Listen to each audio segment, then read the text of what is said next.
Biology class 9 लाइ chapter 7 lesson 18 detail questions तफ़सीली सवाल आवां बायोलॉजी जो उस्ताद नज़ीर चन्ना आवांखे सिंध ऑनलाइन स्कूल में भलीकार असांजे अॼोके लेक्चर जो मौज़ू आहे डिटेल क्वेश्चन तफ़सीली सवाल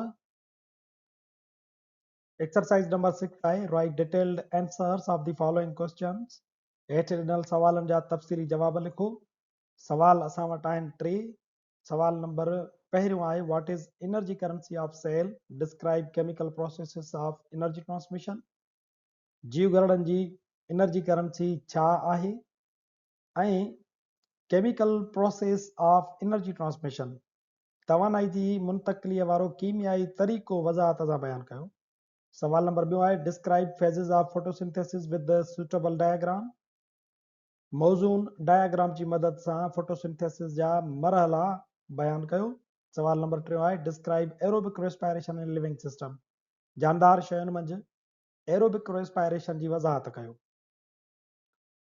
सवाल नंबर पहिरियों आहे what is energy currency of cell जीवघरड़े जी एनर्जी करेंसी छा आहे describe chemical process of energy transmission तवानाई जे मुंतक़िल थियण वारो कीमियाई तरीक़ो वज़ाहत सां बयानु कयो The energy currency of the cell is the adenosine triphosphate. जीवघरड़नि मंझि अंदरि जेको तवानाई जो सिक्को हलंदो आहे जंहिं ते हुननि जा कमकार थींदा आहिनि मिसाल जे तौर ते तव्हां जॾहिं सिक्को कंहिं बि मुल्क जो त जॾहिं तव्हां करंसी सोचींदा आहियो त यानी उन करंसीअ जी सूरत में शयुनि जी ॾेती लेती थींदी आहे शयुनि जी मटीरियल्स जी मार्केट जे अंदरि हरकत थींदी आहे ईअं ई जीवघरड़े जे अंदरि जेका बि हरकत थींदी आहे उहा हिकिड़ी करंसी ते थींदी आहे उहा थींदी आहे ATP ते सो ATP जीवघरड़े जी करंसी आहे it stores and provides energy for various cellular processes इन सूरत में ATP वारी सूरत में जीवघरड़े जी तवानाई महफ़ूज़ बि थींदी आहे ऐं जीवघरड़े जे हर कमकार में ख़र्च पिणु थींदी आहे एनर्जी ट्रांसमिशन जो मतिलबु छा आहे energy transmission in biological systems occurs through the transfer of chemical energy in molecules energy transmission biological systems जे अंदरि ईअं थींदो आहे जो तवानाई जेका आहे उहा कीमियाई मालिक्यूलनि जी सूरत में तब्दील थींदी आहे कीमियाई मालिक्यूलनि जी सूरत में तवानाई मुंतक़िल थींदी आहे मिसाल जे तौर ते ॿूटा जॾहिं सिज जी रोशनी वारी तवानाई खे जज़ब कंदा आहिनि त उन सिज वारी तवानाईअ खे कीमियाई तवानाई में बदिलाईंदा आहिनि उहा कीमियाई तवानाई फ्रूटनि सब्जियुनि या जेको अनाज आहे उन जी सूरत में ॿूटनि खे बि हासिलु थींदी आहे ऐं ॿियनि जानदारनि खे बि हासिलु थींदी आहे The key processes involved in energy transmission include ATP production, cellular respiration, and metabolic reactions. Energy transmission तवानाई जे मुंतक़िली वारे मरहले में जेकी मुख्य मरहला थियनि था अमल थियनि था उन्हनि मंझि ATP जो ठहणु तवानाई जो पैदा थियणु जीवघरड़े जो साह खणण वारो अमल आहे सेल्यूलर रेस्पायरेशन उन मंझि वरी असांजे जेका कीमियाई तवानाई आहे उहा वरी खुलंदी टुटंदी त ATP जेका आहे उन मंझि पैदा थींदी आहे ऐं वरी मेटाबॉलिक रिएक्शन्स थींदा आहिनि जंहिं जे नतीजे में एनर्जी जेका तवानाई आहे उहा ख़र्च बि थींदी आहे ऐं वरी ATP जेका आहे उहा पैदा पिणु थींदी आहे नंबर पहिरियों एनर्जी ट्रांसमिशन में स्टेप आहे मरहलो आहे ATP द एनर्जी कैरियर तवानाईअ खे खणी महफ़ूज़ करे घुमंदड़ या तवानाईअ जो ज़रियो केरु आहे ATP adenosine triphosphate is the primary molecule used for energy transfer in cells जीवघरड़े जे अंदरि तवानाई जेका मुंतक़िल थींदी आहे हिकिड़े ऑर्गेनेल खां ॿिए ऑर्गेनेल ॾे तवानाई छाजी सूरत में वेंदी कंहिं ऑर्गेनेल खे कमु करिणो आहे कंहिं बि अंदरि वञी करे मॉलिक्यूल खे टोड़णो आहे त उते तवानाई जेका ख़र्च थींदी उहा कहिड़ी सूरत में हूंदी उहो उनजो बुनियादी जेको ज़रियो आहे उहो आहे ATP adenosine triphosphate It stores energy in its high energy phosphate bonds and releases when it is in need. इहो ATP जेको आहे हाई एनर्जी फास्फेट बॉन्ड्स मंझां ठहियलु हूंदो आहे ATP एडिनोसाइन ट्राइफॉस्फेट यानी टे फास्फेट जा जेके आहिनि बांड इन मॉलिक्यूल जे अंदरि हूंदा आहिनि जीअं हिकिड़ो बांड टुटंदो फास्फेट हिकिड़ो टुटंदुसि त पोइ उन मंझां उहा तवानाई जेका आहे उहा रिलीज़ थींदी आहे इहा तॾहिं रिलीज़ थींदी जॾहिं जीवघरड़े जे अंदरि कम में हुजे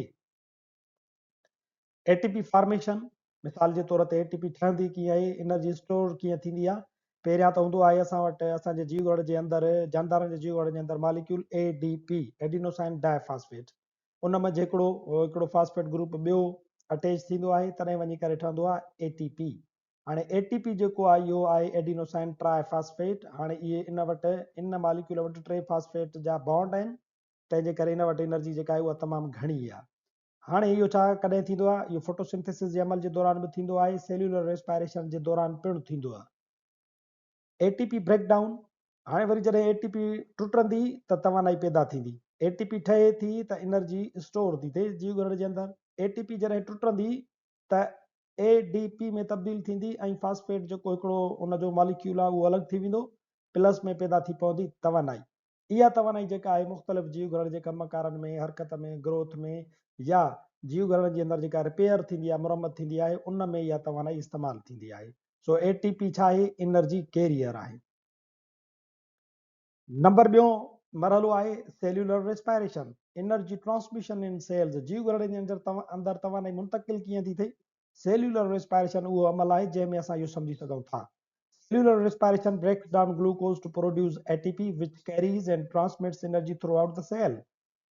सेल्यूलर रेस्पायरेशन जे दौरान ग्लूकोज टुटंदो आहे ऐं उन मंझां ATP पैदा थींदी आहे। इहा ATP तवानाई पाण सां गॾु खणंदी आहे ऐं जीवघरण जे अंदरि जिते जिते ज़रूरत में हूंदी आहे त इहा उहा ATP उन तवानाई खे मुंतकिल कंदी रहंदी आहे।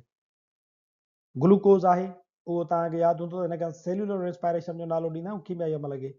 ग्लूकोज जॾहिं ऑक्सीजन सां मिलंदो आहे त ग्लूकोज जी थींदी आहे ऑक्सीडेशन, कार्बन डाइऑक्साइड पैदा थींदी, पाणी पैदा थींदो ऐं ATP पैदा थींदी। हीअ तवानाई आहे जेका हाणे जीवघरण में अंदरि पई फिरंदी, मुंतकिल थींदी, ॿियनि जे उज़वनि ताईं पहुचंदी। पूरे जिस्म खे इहा कमकार जे लाइ तवानाई कम ईंदी आहे। Steps of energy transmission and respiration, साह खणण वारे अमल मंझि तवानाई मुंतकिलीअ जा जेकी क़दम थियनि था उन्हनि में नंबर पहिरियों आहे ग्लाइकोलाइसिस, जेको साइटोप्लाज़म में अमल थींदो आहे। ग्लाइकोलाइसिस जे दौरान ग्लूकोज जेको आहे उहो पायरूवेट में टुटंदो आहे ऐं ATP ऐं NADH जहिड़ा मॉलिक्यूल पैदा कंदो आहे। ATP जा 2 मॉलिक्यूल ग्लाइकोलाइसिस जे दौरान पैदा थींदा आहिनि। नंबर ॿियो जेको स्टेप आहे उहो आहे क्रेब्स साइकिल। हाणे क्रेब्स साइकिल में छा थींदो? इहो थींदो आहे माइटोकॉन्ड्रिया जे अंदरि पायरूवेट अञा वधीक टुटंदो आहे, उन मंझां एनर्जी जेका आहे उहा वधीक पैदा थींदी ऐं NADH FADH2 हिते अची करे वरी ॿई जेके मॉलिक्यूल आहिनि उहे पैदा थियनि था। नंबर टियों इलेक्ट्रॉन ट्रांसपोर्ट चेन थींदी आहे माइटोकॉन्ड्रिया जे अंदरि। इहो थींदो आहे electron from NADH and FADH2 help produce ATP। हाणे वरी NADH जेको पैदा थियो, FADH2 जेको पैदा थियो क्रेब्स साइकिल में ऐं ग्लाइकोलाइसिस में, उन्हनि मंझां इलेक्ट्रॉन जेके आहिनि उहे इस्तेमालु थी करे ऐं ATP पैदा करण में किरदारु अदा कंदा आहिनि। नंबर टियों सेल्यूलर रेस्पायरेशन खां वरी स्टेप आहे, उनखे असां सॾूं था एनर्जी ट्रांसमिशन इन प्लांट्स। बूटनि जे अंदरि एनर्जीअ जी मुंतकिली कीअं थी थिए? नंबर टियों आहे energy transmission in plants. Photosynthesis ऐं रेस्पायरेशन जे ज़रिए तवानाई बूटनि जे अंदरि मुंतकिल थींदी रहंदी आहे। Photosynthesis convert sunlight into chemical energy glucose, and glucose is broken down in cellular respiration to produce ATP. रोशनाई तरकीब वारे अमल में छा थींदो त रोशनीअ खे बूटा जज़ब कंदा आहिनि ऐं उनखे कीमियाई तवानाई में बदिलाईंदा आहिनि। ऐं वरी रेस्पायरेशन जे दौरान छा थींदो आहे त ग्लूकोज जेको आहे उनखे टोड़े उन मंझां वरी ATP पैदा कई वेंदी आहे। हिकिड़े पासे खां जॾहिं असां फोटोसिंथेसिस वारो अमल ॾिसूं था त सोलर एनर्जीअ खे खणी करे कीमियाई तवानाई ग्लूकोज जी सूरत में बदिलायो वेंदो आहे। वरी सेल्यूलर रेस्पायरेशन में इहो ई ग्लूकोज वरी टोड़े उन मंझां वरी ATP पैदा कई वेंदी आहे, तवानाई पैदा कई वेंदी आहे। ATP is transported and used by cells for functions like growth, repair and movement. इहा पैदा थियल ATP जीवघरणा पंहिंजे कमकार लाइ, ग्रोथ जे लाइ, रिपेयर जे लाइ ऐं हरकत चुरपुर जे लाइ इस्तेमालु कंदा आहिनि। सवाल नंबर ॿियो आहे describe phases of photosynthesis with suitable diagram. Photosynthesis जा मरहला डायग्राम जी मदद सां बयानु कयो। Photosynthesis is the process by which plants, algae and some bacteria convert light energy into chemical energy which is stored in glucose. Photosynthesis वारो कीमियाई अमल, biochemical अमल, रोशनाई तरकीब वारो अमल उन्हनि जानदारनि में थींदो आहे जिन मंझि क्लोरोफिल हुजे। मिसाल जे तौर ते प्लांट्स में क्लोरोफिल आहे, अलगाए में आहे ऐं कुझु बैक्टीरिया में पिणु इहो क्लोरोफिल मौजूदु हूंदो आहे। इहे जानदार छा कंदा आहिनि त लाइट एनर्जीअ खे कीमियाई तवानाई में तब्दील कंदा आहिनि ऐं उन कीमियाई तवानाई खे ग्लूकोज जी सूरत में पंहिंजे जिस्म जे अंदरि जमा करे छॾींदा आहिनि। The process takes place mainly in the chloroplast of the plant cells and involves two main phases. इहो रोशनाई तरकीब वारो अमल बूटनि जे जीवघरण जे अंदरि क्लोरोप्लास्ट जेको साओ मादो थिए थो, क्लोरोफिल जे अंदर इहो रोशनाई तरकीब वारो अमल थींदो आहे ऐं इहो मुख्य तौर ते ॿिनि मरहलनि में थींदो आहे। नंबर पहिरियों मरहलो आहे the light dependent reactions and the light independent reactions, जंहिंखे केल्विन साइकिल पिणु चइबो आहे। रोशनाई तरकीब वारो अमल ॿिनि मुख्य स्टेप्स में थींदो। हिकिड़ो आहे लाइट डिपेंडेंट रिएक्शन ऐं ॿियो आहे लाइट इंडिपेंडेंट रिएक्शंस। इक्वेशन जेकॾहिं असां ॾिसूं फोटोसिंथेसिस जी, त उन में असांखे कार्बन डाइऑक्साइड खपंदो आहे ऐं पाणी खपंदो आहे, ऐं ॿूटा उनखे क्लोरोफिल ऐं रोशनीअ जी मौजूदगीअ में तब्दील कंदा आहिनि ग्लूकोज में ऐं ऑक्सीजन में।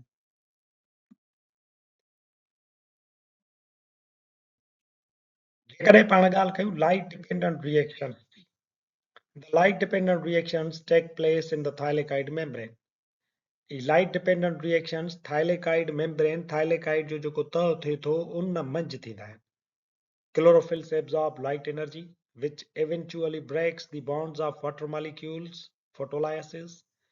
छा थींदो आहे त इहो जेको क्लोरोफिल्स आहिनि थाइलेकाइड मेम्ब्रेन जे मथां मौजूदु हूंदा आहिनि ग्रीन पिगमेंट, उन्हनि ते अची करे जॾहिं शमसी तवानाई लॻंदी, सिज जा रेडिएशंस लॻंदा आहिनि विज़िबल लाइट जा, त उहे अची करे छा कंदा त पाणीअ जो मालिक्यूल खे पहिरियां त टोड़ींदा।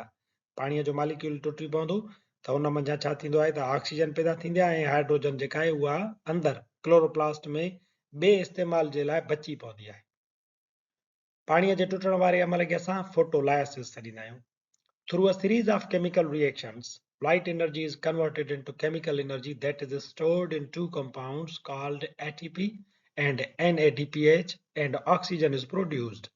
हाणे लाइट डिपेंडेंट रिएक्शन में असांखे प्रोडक्ट मिलंदियूं ॿ, हिकिड़ो ATP ऐं ॿियो NADPH। ही तव्हांखे ॿई मुरकब नज़र अचनि था, ATP ऐं ॿियो NADPH। ये केॾां पैदा थिया, हेॾां तव्हांखे नज़र ईंदो हूंदो थाइलेकाइड मेम्ब्रेन वटां इहे पैदा थियनि था।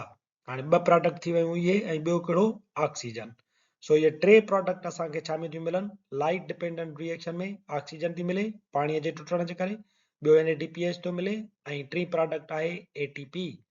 ये टे प्रोडक्ट असांखे मिलनि थियूं लाइट डिपेंडेंट रिएक्शन में। लाइट डिपेंडेंट रिएक्शन थींदो आहे थाइलेकाइड मेम्ब्रेन ते।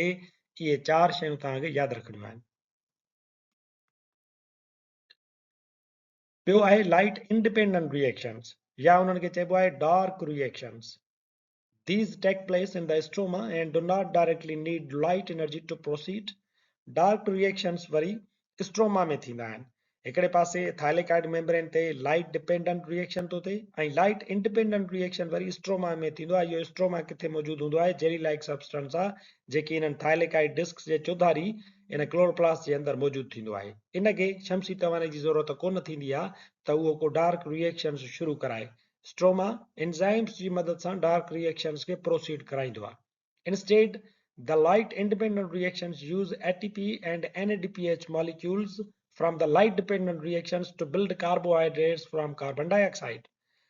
हाणे इनखे लाइट एनर्जी जी ज़रूरत त कोन्हे का, पोइ कहिड़ी तवानाईअ ते इहो कार्बोहाइड्रेट्स तयारु कराईंदो आहे या ग्लूकोज तयारु कराईंदो आहे। कार्बन डाइऑक्साइड माहौल मंझां हेॾे आई स्ट्रोमा जे अंदरि। हाणे इहो स्ट्रोमा जे अंदरि छा थींदो, कार्बन डाइऑक्साइड शुगर में तब्दील थींदी। कीअं थींदी, इन जे लाइ तवानाई खपे। उहा तवानाई हेॾां तव्हांजी जेका लाइट डिपेंडेंट रिएक्शन में पैदा थी ATP जी सूरत में, NADPH जी सूरत में, उहा हिते इस्तेमालु थींदी आहे।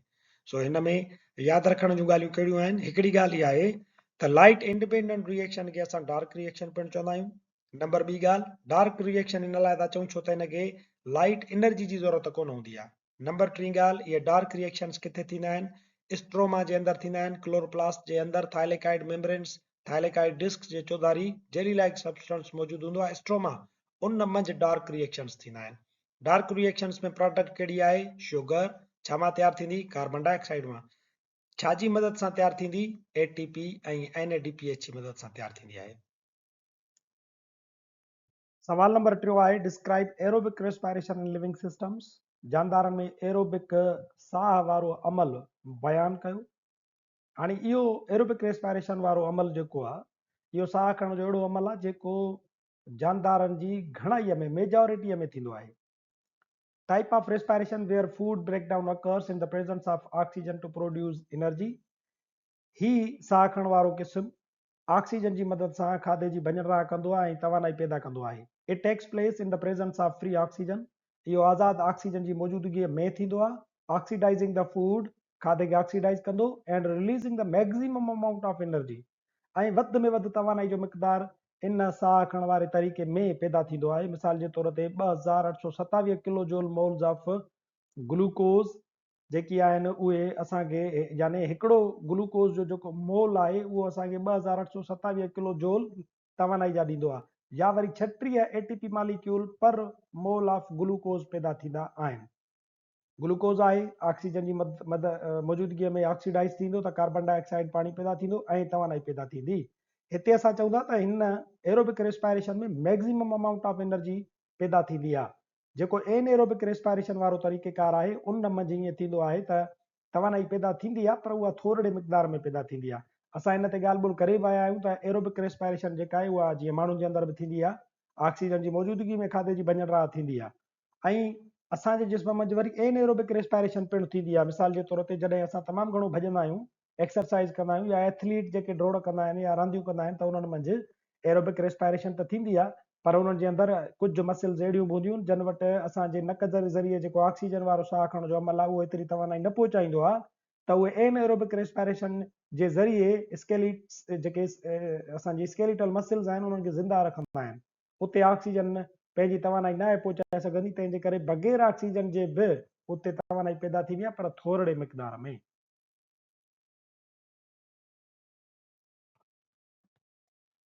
मैकेनिज्म ऑफ एरोबिक रेस्पायरेशन, जेकॾहिं असां एरोबिक रेस्पायरेशन जो तरीक़ेकार ॾिसूं त एरोबिक रेस्पायरेशन 3 स्टेप्स ते थींदी आहे ऐं जीव गरड़े जे मुख़्तलिफ़ हंधनि में थींदी। नंबर पहिरियों थींदो आहे ग्लाइकोलाइसिस, जंहिंमें 2 एटीपी जा मॉलिक्यूल तयारु थींदा ऐं ग्लूकोज़ पायरुविक एसिड में टुटंदो आहे ऐं पोइ पायरुविक एसिड दाख़िल थींदो क्रेब्स साइकिल में। क्रेब्स साइकिल तव्हां ॾिसंदव त वरी माइट्रोकॉन्ड्रिया जे ॿिए हंधि थिए थो ऐं उन मंझि तव्हांखे कार्बन डाइऑक्साइड रिलीज़ थी करे मिलंदी।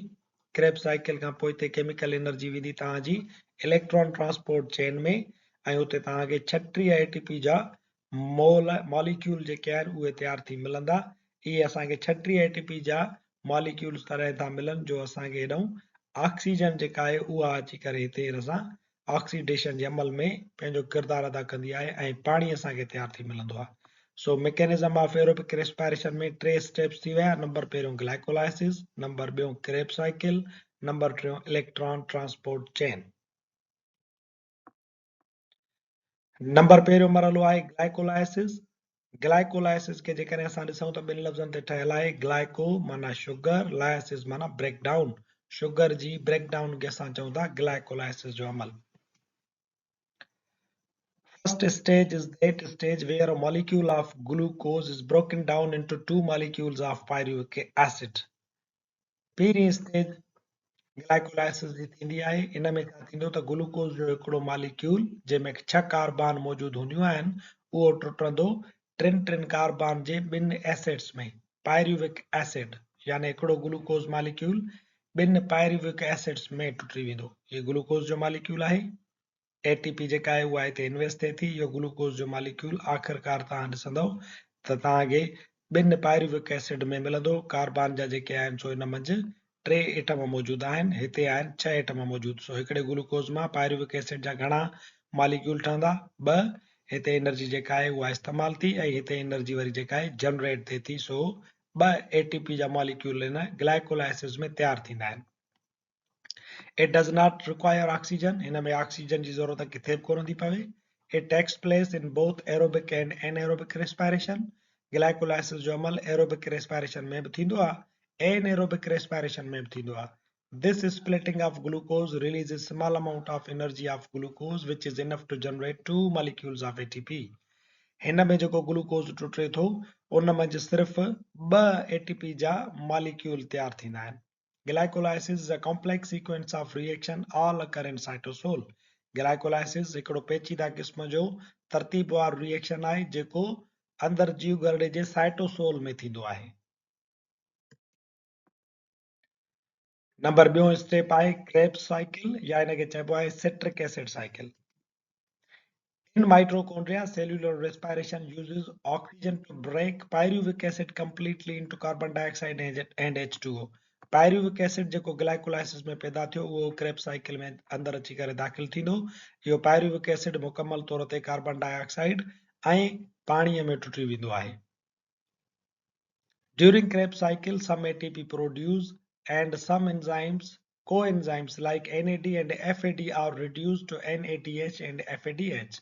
Krebs cycle जे दौरान छा थींदो तवानाईअ जो ATP जो कुझु मिक़दार पैदा थींदो ऐं कुझु कोएंजाइम NAD ऐं FAD रिड्यूस थी करे NADH ऐं FADH में तब्दील थी वेंदा. It takes place in matrix of mitochondria. ही क्रेब्स साइकिल वारो अमल या सिट्रिक एसिड साइकिल वारो अमल वरी माइटोकॉन्ड्रिया जे मैट्रिक्स में थींदो आहे.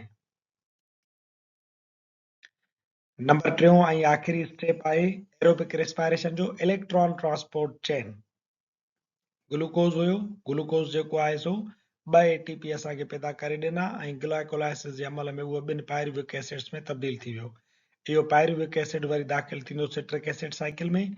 उते तव्हांखे ATP मिलंदी थोरी ऐं उते जेके कोएंजाइम हुया उहे पिणु तब्दील थिया. इहो ई तव्हांजा वरी पायरुविक एसिड जेके आहिनि कार्बन डाइऑक्साइड में टुटी वेंदा. बाक़ी जेका तव्हांखे प्रोडक्ट मिलंदी उहा दाख़िल थी वेंदी इलेक्ट्रॉन ट्रांसपोर्ट चेन में. The last stage of aerobic respiration in which NADH2 and FADH2 are oxidized to produce ATP and H2O. हाणे छा थींदो त उते जेको तव्हांखे क्रेब्स साइकिल में NADH2 ऐं FADH2 जा मॉलिक्यूल मिलिया उहे ऑक्सीडाइज थी वेंदा. उन्हनि मंझां ATP ऐं पाणी जो मॉलिक्यूल पैदा थींदो. पाणी जो मॉलिक्यूल पैदा थियो ऐं ATP पैदा थी. It takes place at the cristae of mitochondria. ही इलेक्ट्रॉन ट्रांसपोर्ट चेन वारो जेको अमल आहे उहो माइटोकॉन्ड्रिया जे क्रिस्टाई तह में थींदो आहे. असांजो अॼोको लेक्चर एरोबिक रेस्पिरेशन जे तारुफ़ सां गॾु हिते पुॼाणी ते पहुचे थो. वरी हाज़ुर थींदासीं नए लेक्चर सां गॾु. तेसि ताईं ॾिसंदा रहो सिंध ऑनलाइन स्कूल. असांजो अॼोको लेक्चर एक्सरसाइज नंबर 6 तफ़सीली सवाल हिते पुॼाणी ते पहुचे थो. वरी हाज़ुर थींदासीं नए लेक्चर सां गॾु. तेसि ताईं ॾिसंदा रहो सिंध ऑनलाइन स्कूल.